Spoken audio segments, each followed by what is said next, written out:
He ran. Sand and stone tore at his feet. The sun burned from above, but it was not the heat that drove him. It was the weight of what had just happened. Musa, the man once raised as royalty in Pharaoh's palace, was now a fugitive, hunted for a crime he did not mean to commit. He had intervened in a fight between a cruel Egyptian and a helpless Israelite. In trying to help, he had struck the man, and the blow had ended a life. Now Pharaoh wanted him dead. His own people questioned him.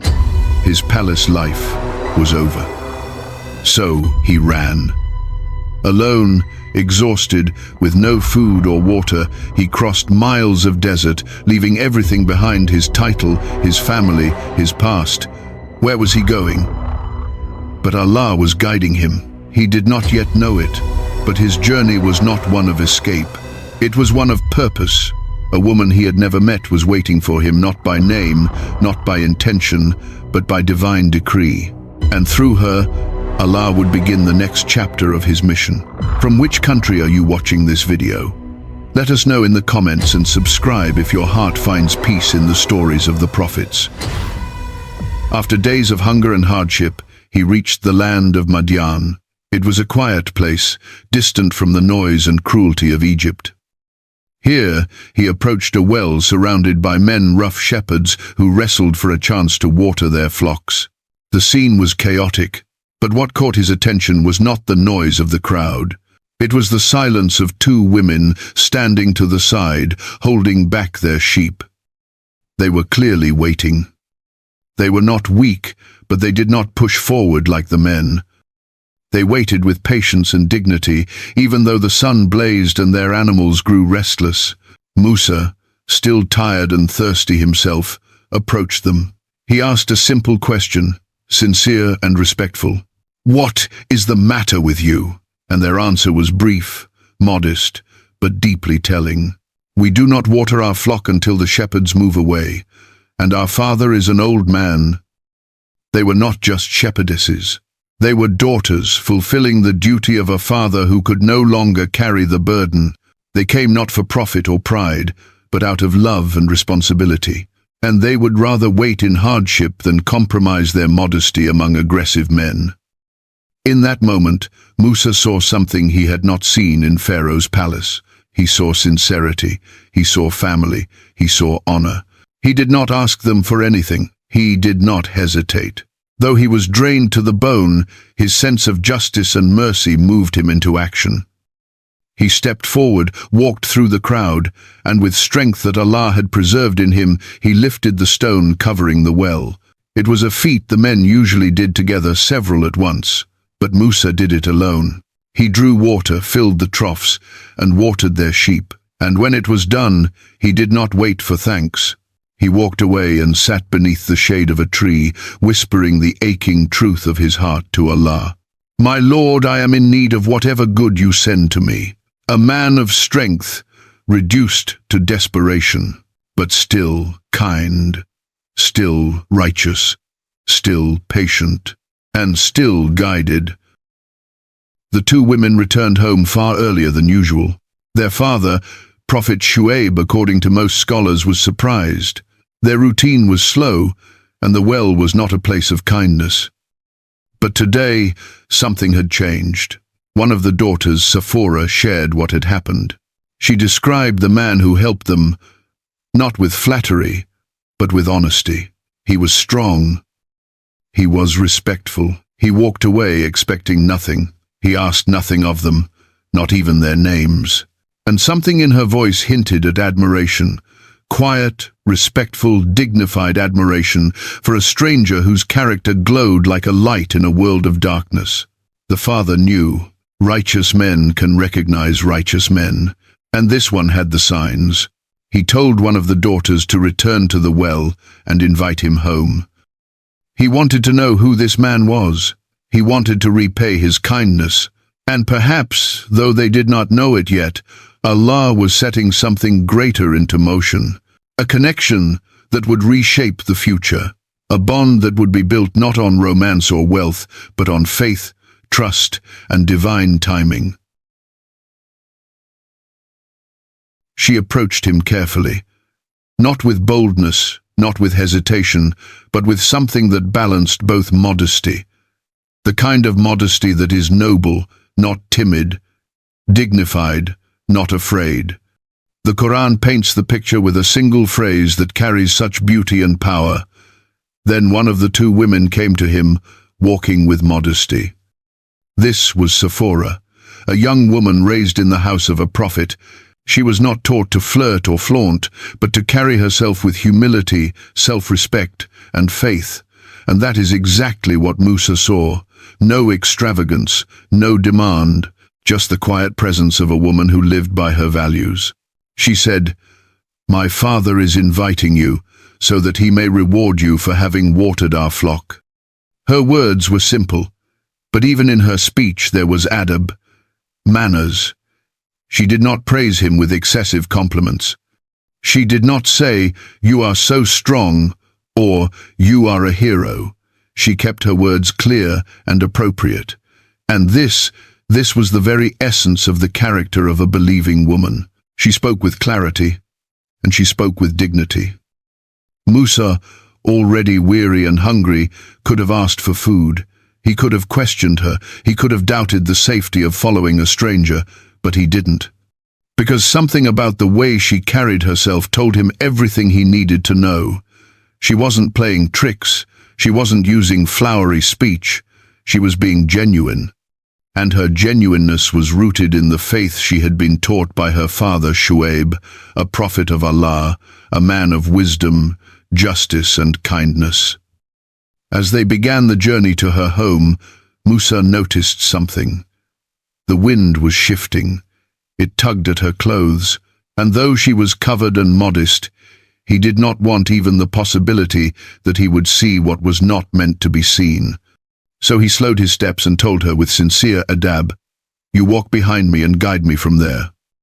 Safoora obeyed without question. She did not argue or feel insulted. She understood this was not about control or power. It was about respect for herself and for him. This was a man unlike any other, a man who, even in exhaustion and need, guarded his eyes, his intentions, and his heart.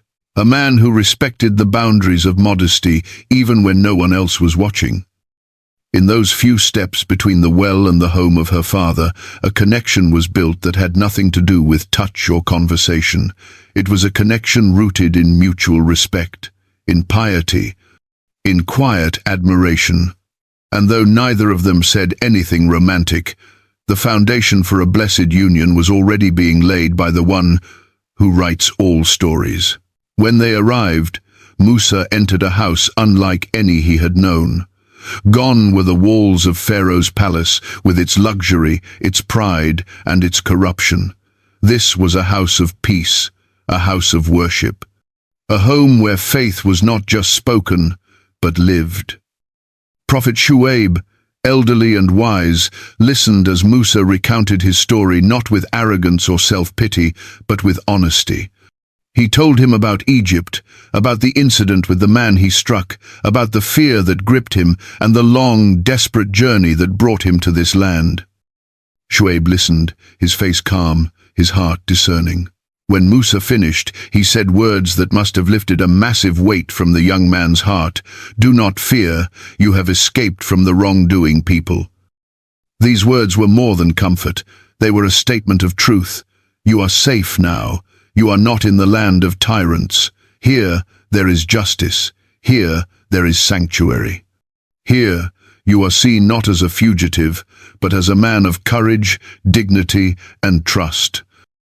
Safoora, seated nearby, said nothing, but she watched, she listened, and what she saw only deepened what she already felt. This was a man who did not seek attention, yet deserved honor. A man who did not speak too much, yet every word carried weight. A man who did not demand anything, yet was worthy of everything. Later, in a quiet moment, she spoke to her father. She said only a few words, but they were enough. "O my father, hire him. Truly, the best of men you can hire is the strong and trustworthy." She did not say, "I want to marry him." She did not speak with emotion or desperation. She simply gave her opinion with intelligence and restraint. And she based it on two qualities, strength and trustworthiness, not beauty, not wealth, not flattery, strength and trust. These were the two qualities she had observed at the well and on the walk to their home. Her father, again, recognized the wisdom in her words. And here we see the incredible balance of this family. The daughter speaks with honesty, the father listens with respect. The man is judged not by his past or his poverty, but by his character. So Shuaib approached Musa with a proposal that would change the direction of both their lives. He said, "I wish to marry you to one of these two daughters of mine on the condition that you serve me for 8 years. And if you complete 10, it will be from your own willingness, and I do not wish to make it difficult for you. You will find me, if Allah wills, among the righteous." This was not a transaction, it was not a purchase, it was a respectful agreement. A way for Musa to have a home, a wife, and a purpose, while maintaining his dignity. And Musa, in turn, responded not with pride or hesitation, but with complete sincerity. He accepted the proposal, not because he was desperate, not because he was seeking reward, but because he saw in this household the very values he had longed for all his life, faith, honesty, and love grounded in truth. And so, Safoora and Musa became husband and wife, not through lavish ceremonies or long courtships, but through purity of character, mutual respect, and the quiet orchestration of Allah's plan. Their marriage was the kind that many today long for but few understand. It was not built on external attraction or momentary feelings. It was built on a solid foundation of values. Both had suffered. Both had been tested. But both had held on to their faith, and now Allah was bringing them together in peace. She became his companion in life, not just in comfort but in patience and sacrifice. He became her protector, not just in strength but in loyalty and kindness. Together, they would live out a decade of simplicity, away from the world's noise. A decade that would prepare Musa for the greatest mission a man could ever carry. But in that moment, they were just husband and wife, living under the roof of a prophet, building a life from the ground up, trusting that what they could not see, Allah already had planned. And none of this would have happened, none of it, if a woman named Safoora had not walked modestly toward a man who showed kindness without reward, if she had not spoken with dignity, if her father had not listened with wisdom, and if character had not been valued over everything else. The days passed quietly, and with them, the rhythms of a new life began to form. What began with an offer between two righteous men had now become a home, a new beginning. A marriage that was less about formality and more about fitra, natural harmony between two believers whose hearts aligned with the will of Allah.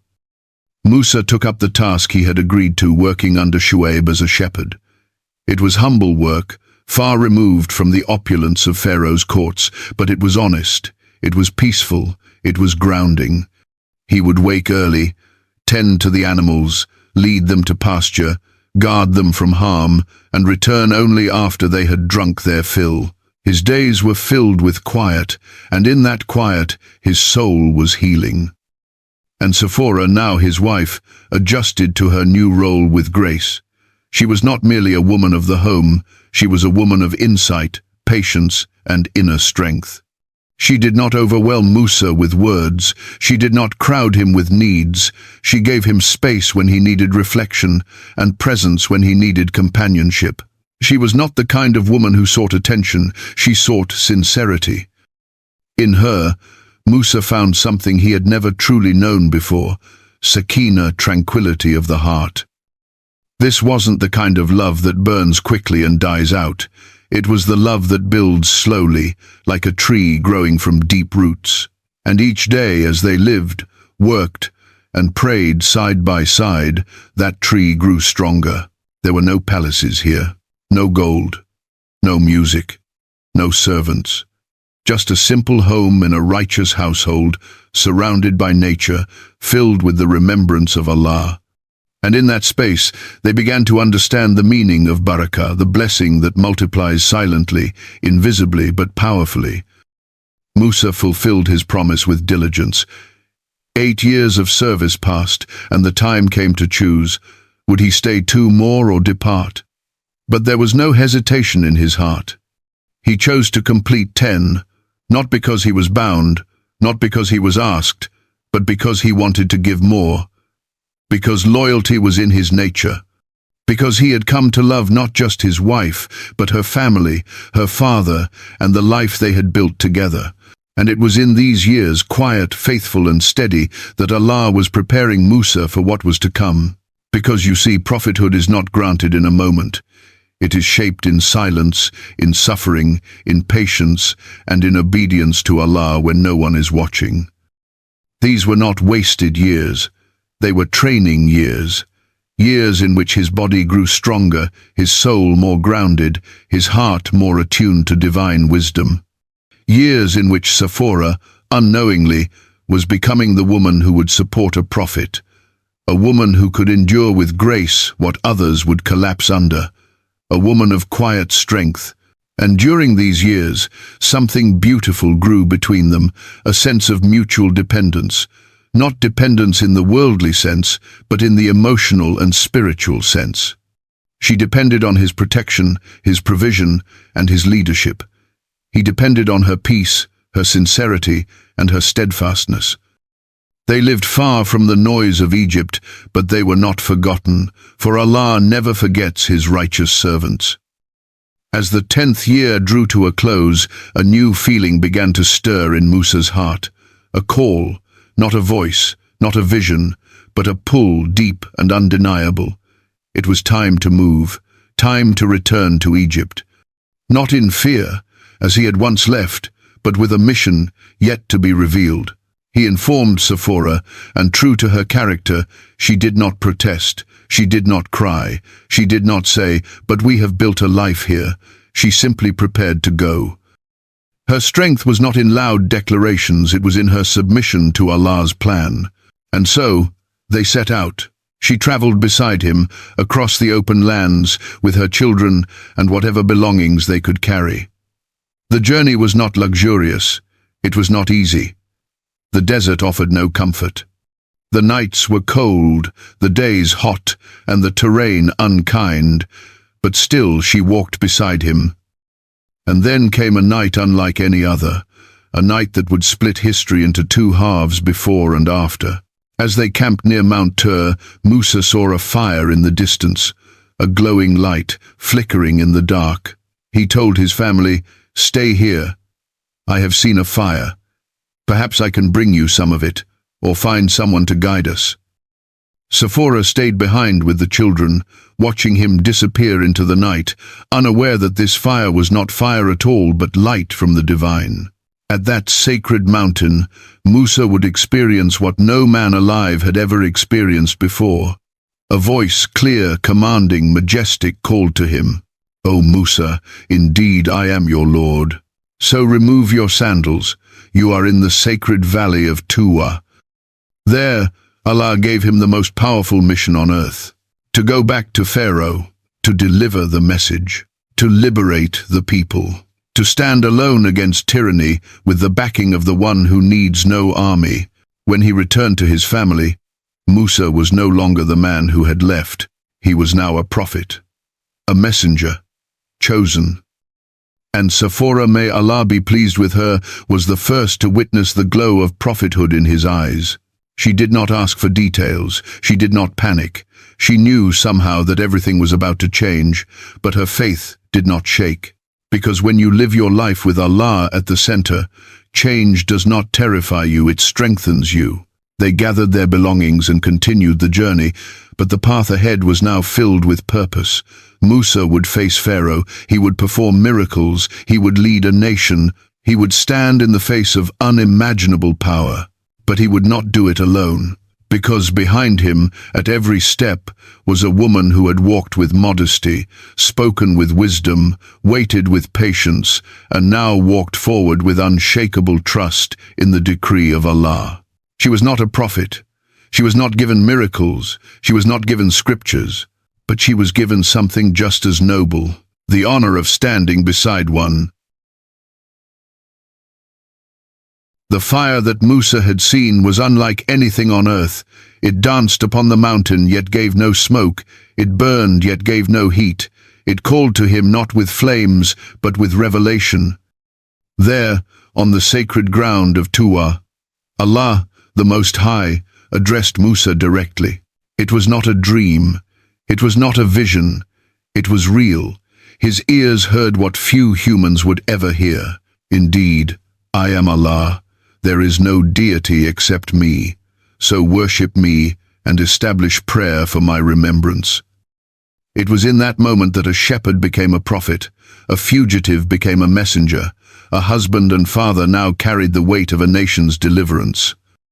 And the first heart to which he returned was hers, Safoora, his wife, the woman who had walked beside him in silence and in faith. The woman who had shared his life before he was chosen and who would now share the burden of revelation. He returned from the mountain not just with a message, but with a mission. The task was terrifying.